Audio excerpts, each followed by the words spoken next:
என் அன்பு குழந்தையே, நான் சொல்வதை முழுவதுமாக கேட்டு பல உண்மைகளை நீ புரிந்து கொள்ளும் நொடியே நீ நினைத்ததெல்லாம் சர்வ நிச்சயமாக உன் கைகளில் வந்து சேரப்போகின்றது. உனக்கு கெட்டது செய்தவர்களையும் உனக்கு துரோகம் நினைத்தவர்களையும் நீ பழிவாங்க நினைக்க வேண்டாம் என்றல்லமே. அதை காலத்திடம் ஒப்படைத்து விடு. காலமும் நேரமுமாக இருந்து உன்னுடைய பெருமாள் நான் அத்தனையையும் சரி செய்வேன். உனக்காக நீ ஆசைப்பட்டதை நிச்சயமாக உன்னுடைய கைகளில் கொண்டு வந்து தந்து விடுவேன் என்றல்லமே. உனக்காக உனக்குள்ளேயே நான் இருக்கும் போது நீ ஏன் பயப்படுகின்றாய்? நிச்சயம் உன்னுடைய வாழ்க்கையில் வெற்றியை தேடி வந்து கிடைக்கச் செய்வேன். சோதனைகள் அதிகமாக இருக்கின்றதே என்று நினைக்காதே. உனக்கான சுகமும் மிகப்பெரிய அளவில் வரப்போகின்றது என்பதை உணர்ந்து கொள். உன்னுடைய நெஞ்சத்தில் வஞ்சம் இல்லாதவரை யார் உன்னை வஞ்சித்தாலும் திருப்பி அடிக்கும் காற்று போல எல்லாம் உனக்கு சாதகமாக மாறி உனக்கு கெட்டது செய்பவர்களே அதன் பலனை அனுபவிப்பார்கள். நீ எதற்காகவும் வருந்த வேண்டாம் என்றல்லமே. உன்னுடைய எண்ணம் முழுவதும் உன்னுடைய சிந்தனையிலும் யோசனையிலும் உன்னுடைய அப்பா பெருமாள் நான் இருந்தால் வலியும் வேதனையையும் நீ மறந்து உனக்கான நல்ல வழி உன்னுடைய எண்ணத்திற்குள்ளேயே பிறக்கும். யாருக்கும் உதவ முடியவில்லையே என்று நீ வருத்தப்பட வேண்டாம். எல்லோருக்கும் நீ உதவும் அளவிற்கு உனக்கான வாழ்க்கையை நான் வளமானதாக மாற்றி அமைக்கத்தான் போகின்றேன். பூஜை செய்யும் போது மட்டும்தான் எனக்கு நன்றி சொல்ல வேண்டும் என்று கிடையாது. மனம் முழுவதும் கருணையை வரவழைத்துக் கொண்டு நீ சாதாரணமாக சாப்பிடும் போது கூட எனக்கு அன்னம் கொடுத்த பெருமாளுக்கு நன்றி என்று சொன்னால் அதற்கான பலன்கள் கூட உனக்கு 100 மடங்காக உனக்கு கிடைக்கும் என்றல்லமே. உனக்கு கிடைத்ததெல்லாம் ஒரு நாள் உன்னை விட்டு தொலைந்து கூட போயிருக்கலாம். உனக்கு பிடித்த விஷயங்களையே நீ வெறுத்தும் போயிருக்கலாம். எதுவுமே நிரந்தரமில்லாத இந்த உலகத்தில் எப்போது எது நடக்கும் என்று உனக்கு தெரியாது. ஆனால் உன்னுடைய பெருமாள் அனைத்தையும் அறிந்தவனாகத்தான் நான் இருக்கின்றேன். நடந்து முடிந்து போன ஒரு விஷயத்தை நீ மீண்டும் மீண்டும் நினைத்து பார்ப்பதனால் உனக்கு எந்த பலனும் கிடைக்கப் போவதில்லை என்றல்லமே. அதற்கு பதிலாக அதை மறந்துவிட்டு என்னை நோக்கி வா.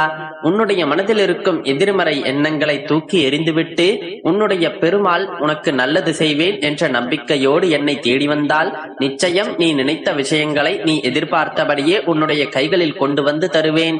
மனதிற்குள் எதையெதையோ நினைத்து எதற்காக கவலைப்படுகின்றாய்? அனைத்தையும் நான் சரி செய்வேன் என்ற நம்பிக்கை உன்னுடைய மனதிற்குள் இருக்கின்றதல்லவா? உன்னுடைய நம்பிக்கையை ஒருபோதும் நான் வீணாக்க மாட்டேன். நீண்ட நாட்களாக நீ எதிர்பார்த்து காத்திருந்த ஒன்று விரைவில் உன்னிடம் வந்து சேரப்போகின்றது. என்னதான் சில விஷயங்களை உன்னுடைய மனதால் மறக்க முடியாமல் தாங்க முடியாத வலியையும் வேதனையையும் நீ அனுபவித்துக் கொண்டே இருந்தாலும் அத்தனையையும் தாங்கக்கூடிய மன உறுதியை நான் உனக்கு கொடுக்கின்றேன். எல்லாமே சில காலம்தான் என்பதை மறவாதே என்றல்லமே. நீ காத்திருந்ததும் கஷ்டப்பட்டதும் எல்லாமே முடிந்து போய் உனக்கான நல்ல காலம் வரப்போகின்றது. நீ சந்தோஷத்தை அனுபவிக்கப் போகின்றாய். உன்னை நிராகரித்தவர்களே உன்னை தேடி வந்து உன்னிடம் பேசுவதற்காக காத்திருக்கும் சூழ்நிலையை நான் உருவாக்கி தருகின்றேன். இதுவரையிலும் எவ்வளவோ கஷ்டங்களை அனுபவித்து துயரங்களை கடந்து வந்துவிட்ட உன்னுடைய வாழ்க்கையில் இனி எல்லாமே வெற்றி படிக்கட்டுகளாகத்தான் இருக்கப் போகின்றது. மேலே மேலே உயர்ந்து போய்கொண்டே இருக்கப் போகின்றாய். அதற்கான என்னுடைய ஆசீர்வாதத்தை இப்பொழுது உனக்கு பரிபூர்ணமாக கொடுத்து விடுகின்றேன். என்னுடைய கண் பார்வையில் நீ இருக்கும் போது எதற்காகவும் கவலைப்படக்கூடாது என்றல்லமே. முயற்சி செய்து தோற்றவர்கள் கூட உண்டு. ஆனால் உன்னுடைய பெருமாளாகிய என்னை வணங்கி தோற்றவர்கள் இந்த உலகத்தில் யாருமே கிடையாது. உனக்காக நான் இருக்கும்போது நீ ஏன் கலங்கிக் கொண்டிருக்கின்றாய்? என்னுடைய ஆசீர்வாதத்தால் உன்னை அனைவரும் மதிக்கும்படி உன்னுடைய வாழ்க்கையை நான் உயர்த்தி காட்டுகின்றேன். இனி நீ எப்போதும் சந்தோஷமாக இருக்க வேண்டும். வைரக்கல்லை உரசாமல் பட்டை தீட்ட முடியாதுதானே? அதே போல தங்கத்தை தூய்மைப்படுத்த வேண்டுமென்றாலும் நெருப்பு வேண்டும் தானே? அதே போலத்தான் என்னுடைய நல்ல பிள்ளையாக உன்னை சோதனைக்கு உள்ளாக்குகின்றேன். ஆனால் ஒருபோதும் நீ கீழே விழுந்து விட மாட்டாய். பட்டை தீட்டப்பட்ட வைரம் போலவும் சுத்தமான தங்கம் போலவும் நீ ஜொலிக்கப் போகின்றாய் என் தங்கமே. துன்பங்கள் இருக்கும் போதும் உன்னுடைய வாழ்க்கையில் நீ கஷ்டங்களை அனுபவிக்கும் போதும் உனக்கு துணையாக நான் இருக்கின்றேன். எல்லாவற்றையும் நான் சரி செய்து விடுவேன் என்று என் மீது நம்பிக்கை வை. என்னை மனதில் நினைத்துக் கொண்டு உன்னுடைய கஷ்டங்களை எல்லாம் கண்ணீரோடு என்னிடம் சொல்லும் போது என்னுடைய மனம் முழுவதும் நான் உருகி விடுகின்றேன் என்றல்லமே. உனக்கான அனைத்தையும் நான் நிச்சயம் செய்து கொடுப்பேன். நம்பிக்கையோடு இரு. அனைத்தும் நல்லதாகவே நடக்கும்.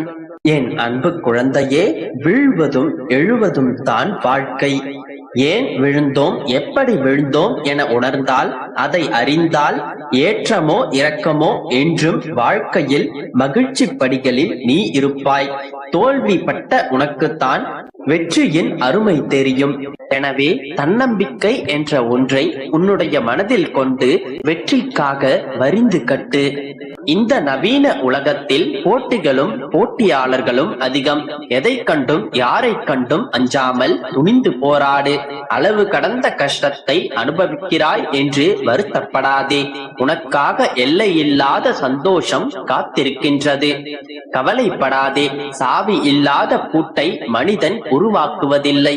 அதுபோல தீர்வு இல்லாத பிரச்சனையை இறைவனும் அனுமதிப்பதில்லை. இல்லாததை நினைத்து ஏங்காமல் இருப்பதை வைத்து வாழ கற்றுக்கொள். உன்னை சுற்றி இருப்பவர்களுக்காக வாழ்ந்தது போதும். உனக்கான உன்னுடைய வாழ்க்கையை நீ வாழ். அப்போதுதான் திருப்தியும் மகிழ்ச்சியும் உனக்கு கிடைக்கும். பிள்ளையே, உன்னை சுற்றி உள்ளவர்களை நீ மகிழ்ச்சியாக வைத்திருக்க விரும்பினால் முதலில் நீ மகிழ்ச்சியாயிரு. உன்னிடம் இல்லாத ஒன்றை நீ யாருக்கும் கொடுக்க முடியாது. பிரச்சனையே இல்லாத ஒரு வாழ்க்கை என்றால் அது மரணம்தான். தடைகளை எதிர்கொண்டு அவற்றை அடக்கி அவற்றில் மீது ஏறி சவாரி செய்வதுதான் மனிதனுக்கு பெருமை. தோல்வி அடைந்தாலும் துவண்டு போகாமல், தோல்வி தற்காலிகமானது மட்டுமே, நிரந்தரமானது அல்ல. அதை நிலைக்க வைக்கும் அளவிற்கு நான் திறமை இல்லாதவனும் இல்லை என்று முயற்சி கொண்டு போராடு. வெற்றி உனக்கு நிரந்தரமாகும். தனித்து போராடி கரை சேர்ந்த பின் திமிராய் இருப்பதில் தவறில்லை குழந்தையே. உனக்கு தேவையான சமயத்தில் எல்லா வலிமையையும் எல்லா ஆசீர்வாதங்களையும் நான் உனக்கு கொடுப்பேன். நீ எதற்கும் தயங்காமல் தைரியமாக போராடு. உன் வாழ்க்கை சொர்க்கமாவதும் நரகமாவதும் உன்னுடைய எண்ணங்களை பொறுத்ததே. எப்போதும் நேர்மறையான எண்ணங்களை மட்டுமே மனதில் வைத்துக்கொள். நல்லவை முதலில் நரகமாகத்தான் தோன்றும், முடிவில் சொர்க்கமாகும். தீயவை முதலில் சொர்க்கமாகத்தான் தோன்றும், ஆனால் முடிவில் நரகமாக அமையும். நீ எந்த வார்த்தையை அடிக்கடி சொல்கிறாயோ அந்த வார்த்தை உன்னுடைய வாழ்க்கையில் ஒரு நாள் நிச்சயமாக பலித்துவிடும். எனவே நம்பிக்கையுடன் வெற்றி வெற்றி என்று சொல். நிச்சயமாக நீ வெற்றி பெறுவாய். உன்னுடனே நான் இருக்கின்றேன். எதற்கும் பயப்படாமல் தைரியமாக போராடு.